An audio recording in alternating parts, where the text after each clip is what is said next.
contaminés par le coronavirus. Lavez-vous régulièrement les mains. Lavez-les soigneusement à l'eau et au savon, tant la paume que le dos, mais aussi entre les doigts. Comptez entre 40 et 60 secondes par lavage. Toussez ou éternuez dans le pli de votre coude et utilisez toujours des mouchoirs en papier. Jetez-les dans une poubelle fermée. Si vous êtes malade, restez chez vous. Ne vous rendez pas au travail. Évitez autant que possible de vous toucher le visage, en particulier le nez et la bouche, avec les mains. Évitez les contacts rapprochés et évitez les poignées de main. Prenez soin de vous, mais aussi des autres.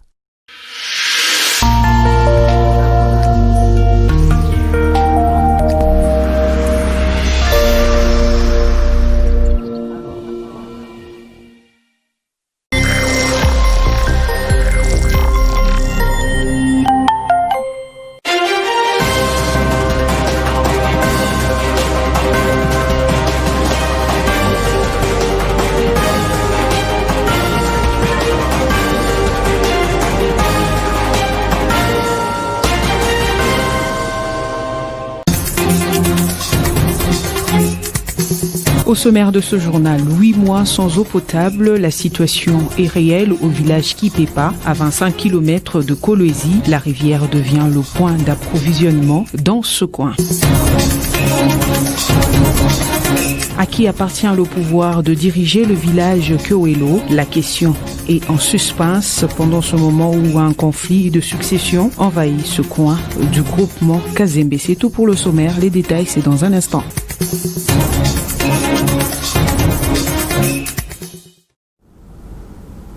Merci de nous rester fidèles, mesdames, messieurs. Bienvenue dans cette édition de journal. Je le disais en titre, cela fait pratiquement 8 mois que les habitants de Kipepa, un village se trouvant à 25 km de la ville de Kolwezi, sur la route Zilo, manquent d'eau potable pour survenir à leurs besoins. La population est obligée d'aller s'approvisionner dans une rivière. Reportage.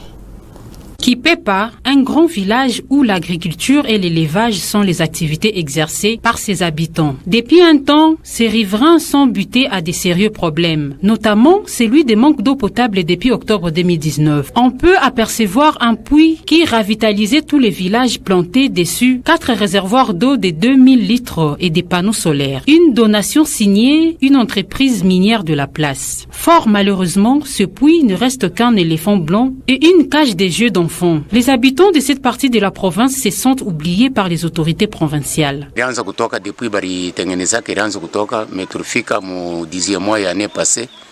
Cela fait pratiquement 8 mois que nous manquons de l'eau et cela a été dû à un câble de 8 mètres qui a pété. On a essayé d'informer l'entreprise minière Metacol qui nous a fait ses dons. À son tour a appelé Dev pour la réparation. Ils sont tous venus inspecter et ils ont trouvé la panne au niveau du câble. Depuis qu'ils sont partis, c'est pour ne plus revenir. Il nous faut parcourir de longues distances jusqu'au village Kachala, juste pour s'approvisionner en eau potable. Et les bidons, nous l'achetons à 100 francs. Nous demandons au ministre de l'énergie de nous venir en aide.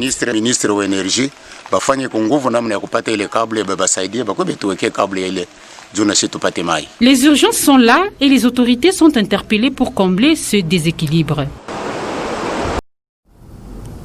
D'une plainte à une autre, le week-end dernier, le village Kyoelo, situé à plus ou moins 12 km de la ville de Kolwezi, a vécu un climat inhabituel suite à un conflit qui oppose une partie de la population et les chefs Komesha. Cette dernière réclame une portion des terres de ce village.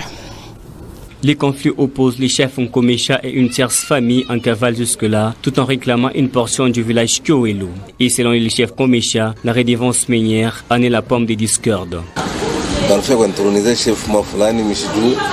J'ai été aussi surpris de voir un jour à mon absence, on est venu introniser un nouveau chef coutumier. Je ne sais pas, ils se sont référés par rapport à quoi, parce que même depuis la nuit des temps, ces genres d'événements ne sont jamais déroulés dans ces villages. C'était juste des personnes mal intentionnées. J'avais appris que c'est même les chefs du groupement Kazembe qui étaient avec eux pour venir introniser le nouveau chef coutumier. Mais je ne sais pas, mais parmi les raisons qu'ils avançaient, c'est que je me suis enrichi avec la redevance minière.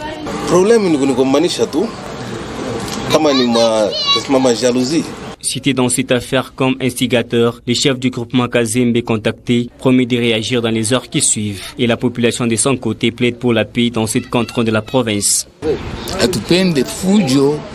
Dans notre village, nous voulons la paix. On ne veut pas avoir des problèmes. Certes qu'aujourd'hui, nous accueillons tout le monde dans notre village. Mais il ne faudrait pas que les gens oublient qu'il y a des autorités. Notre souci est de voir le village Kiowelo se développer. Depuis un temps, le groupement Kazembe est devenu le théâtre des conflits de succession. Il y a quelques mois, le village Moussompo a connu la même situation après la mort du chef portant le même nom. Un cadre de concertation pour la paix s'avère nécessaire afin de promouvoir le développement dans ces groupements.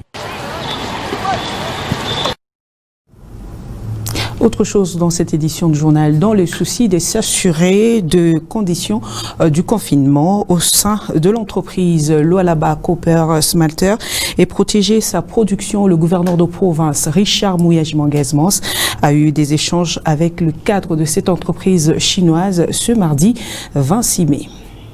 À peine arrivé, le gouverneur Richard Muyej-Manguez-Mons et les responsables de LCS ont eu des échanges avec comme étoile de fond les conditions de confinement des employés et comment préserver la production en ce temps de crise due à la Covid-19. Pour s'assurer de la continuation de la production, le gouverneur et sa délégation ont après la réunion fait un tour dans les installations de LCS, commençant par le parc à cuivre. Une visite éclair a été également faite au centre de contrôle de l'usine avant de visiter les logis des employés confinés. Le gouverneur Richard Muyej-Manguez-Mons a eu des échanges directs avec ces derniers.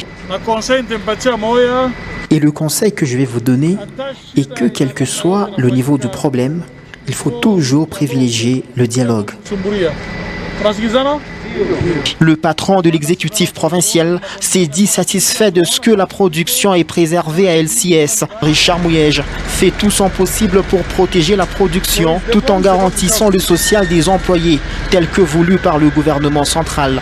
Parce que la mission que le Premier ministre, chef du gouvernement, nous a donnée, c'est de faire en sorte qu'on puisse anticiper et qu'on évite qu'après la pandémie, qu'on connaisse une crise de production.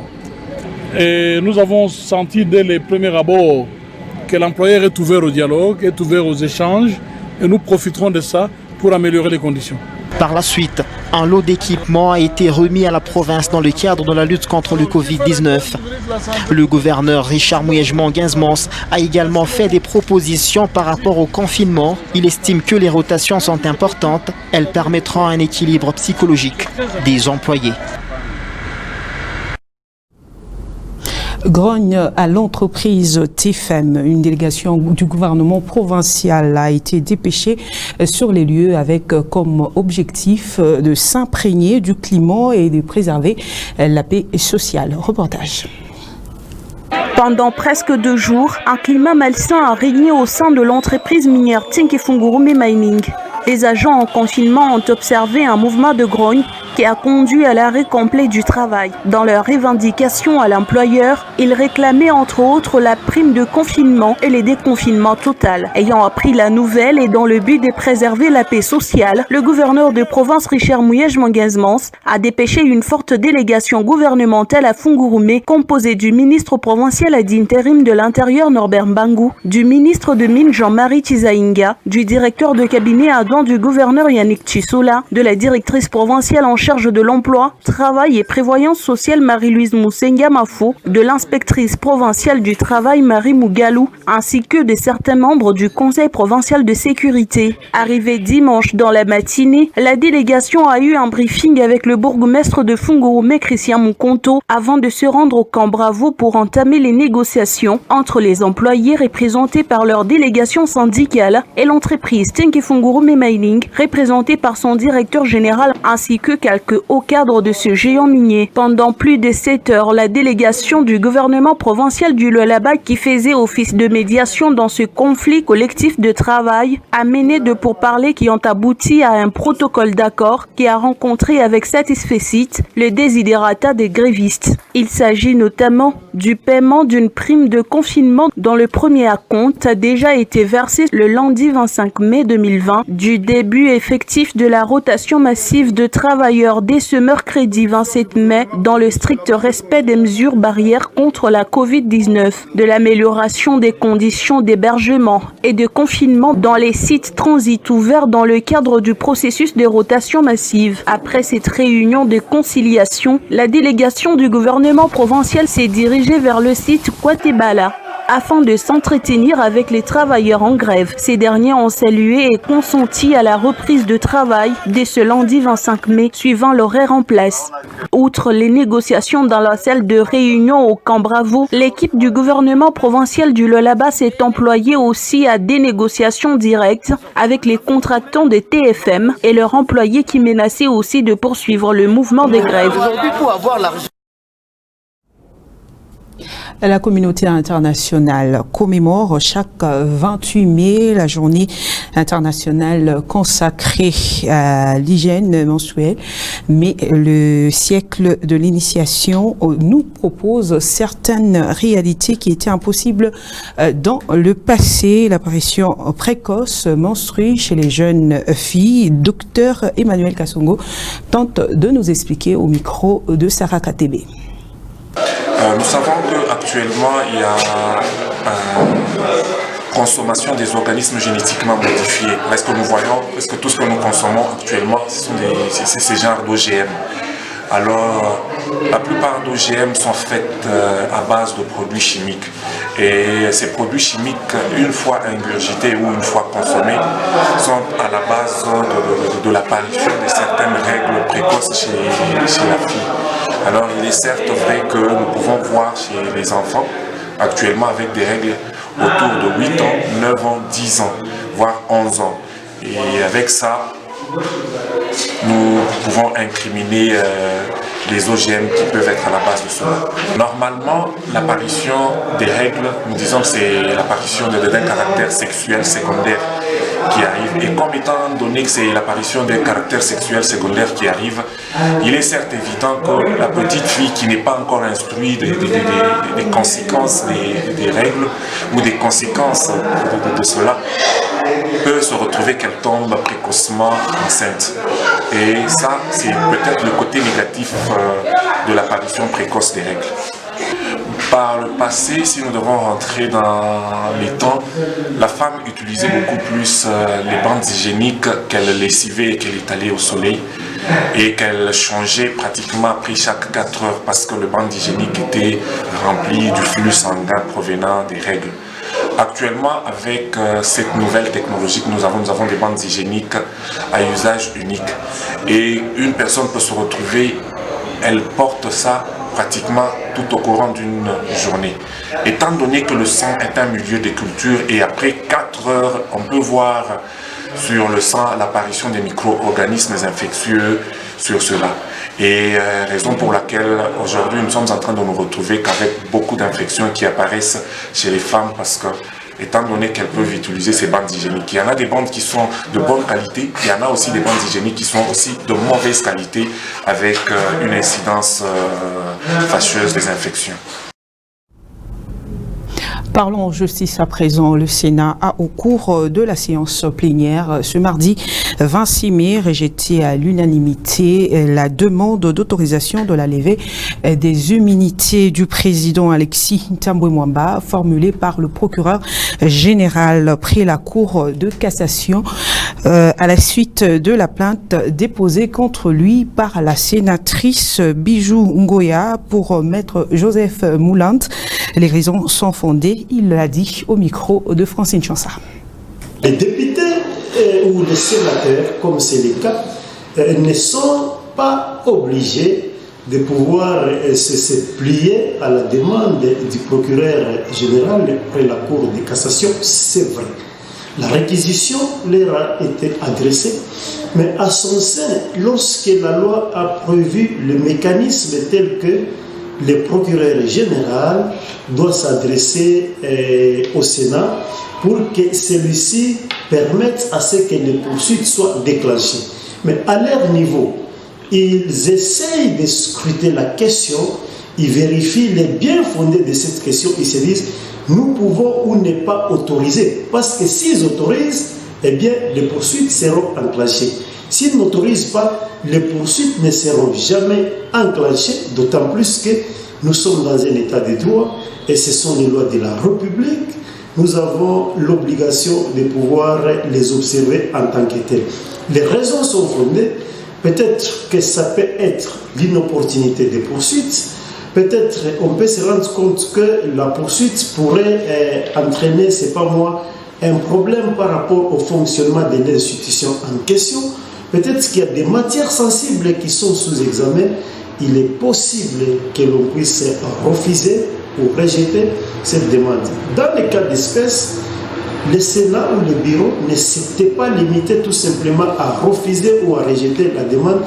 Le Sénat a dévancé même les éléments pour dire qu'elle a décrété la fin des poursuites. C'est qu'ici et maintenant, jamais il n'y aura plus de poursuites contre le président ou les sénateurs Tambou Mamba. C'est un état de droit, on doit se plier. Page noire dans cette édition du journal, le juge Raphaël Yanni Ovumbi, président de la Cour du célèbre étendu, procès de 100 jours qui oppose Vital Kamerhe et autres à la République a tiré sa révérence la nuit du mardi au mercredi 27 mai au centre Nganda à Kinshasa. Commentaire Gracia Oliko. La commande des maisons préfabriquées a été faite où? Dans quel pays? Stupeur à Kinshasa. La capitale de la République démocratique du Congo s'est réveillée sous les chocs. Le juge Raphaël Yanni Ovumbi n'est plus.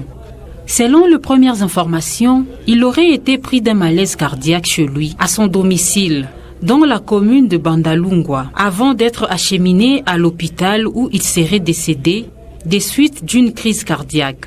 D'autres sources parleraient plutôt d'un assassinat au cours de la nuit, rumeur très vite démentie par le commandant de la police de la ville de Kinshasa, d'autant plus que l'infortuné était sécurisé par la police nationale congolaise. Signalons par ailleurs que ce praticien du droit présidait les 2 premières audiences dans l'affaire où comparaissent Vital Kamerhe et consorts, notamment celle du 11 et 25 mai 2020, en chambre foraine à la prison centrale de Makala dans le respect des mesures barrières édictées par les autorités du pays. Économisez d'abord vos énergies. À ce stade, le tribunal estime qu'il y a risque que nous puissions naviguer à vue. Le décès du juge président du procès ouvert par le tribunal de grande instance de Kinshasa-Gombe entre le ministère public contre Vital Kamerhe et autres dans le cadre de poursuites initiées par le travaux de 100 jours en RDC suscite des réactions au Lualaba. Pour certains politiques, la mort du juge ne va pas entacher le procès. Ils sont au micro de Ben Mouland. Oui, il n'était pas seul. Il travaillait, c'était dans une institution. Cette institution est bien organisée et bien établie. Ça ne pourra pas bloquer l'avancement du dossier, mais le dossier va évoluer normalement comme il est bon. Donc il n'y aura pas beaucoup d'influence sa mort sur le dossier. Lui, il est déjà décédé. D'ailleurs, nous regrettons sa mort, mais on va les remplacer par d'autres. Il y a des juges qui sont là, qui vont continuer. Vous allez constater que les dossiers vont continuer comme il faut, parce que c'est une institution. Le tribunal, c'est une grande institution, donc tout est organisé. Lorsqu'il y a un empêchement temporaire ou définitif, tout ça, on procède toujours à l'emplacement, au remplacement. Non seulement la mort, on peut réquiser un juge. L'une des parties peut dire que nous ne voulons pas de tel juge parce que il est en train de conduire le procès avec partialité. Donc on peut toujours chercher un remplaçant. Donc ça a toujours été. Ce n'est pas qu'un cas nouveau dans ces domaines-là judiciaires. Il n'y aura pas d'impact sur le procès parce que il était à la tête d'une composition qui, normalement, pour juger des affaires comme ça, il y a 6 juges qui sont désignés. Et normalement, si 3 ne sont pas là, on ne siège pas. Et donc, dans les 6 qui étaient prévus, et dans le 3 qui était obligatoirement présent là-bas, l'un d'eux prendra la relève et on nommera un autre juge qui aura la place d'assesseur pour que ce procès se continue. Ça peut même se continuer dans les mêmes délais que lui avait déjà donné. On n'a pas de peur parce que c'est un serment que les gens ont fait de rendre justice quel qu'en soit le prix. Et lui, là, sa mort n'a rien à voir avec le procès en cours. C'est juste une défaillance du corps humain qui peut arriver à vous et à moi à tout moment. Il va se continuer le procès normalement et vous verrez que celui qui prendra la place du juge Raphaël, ce sera aussi un juge compétent, peut-être même plus compétent que le juge Raphaël. La justice est comme ça. Et voilà, mesdames, messieurs, c'est par cette note que nous mettons un terme à cette édition de journal. Merci à vous de l'avoir suivi.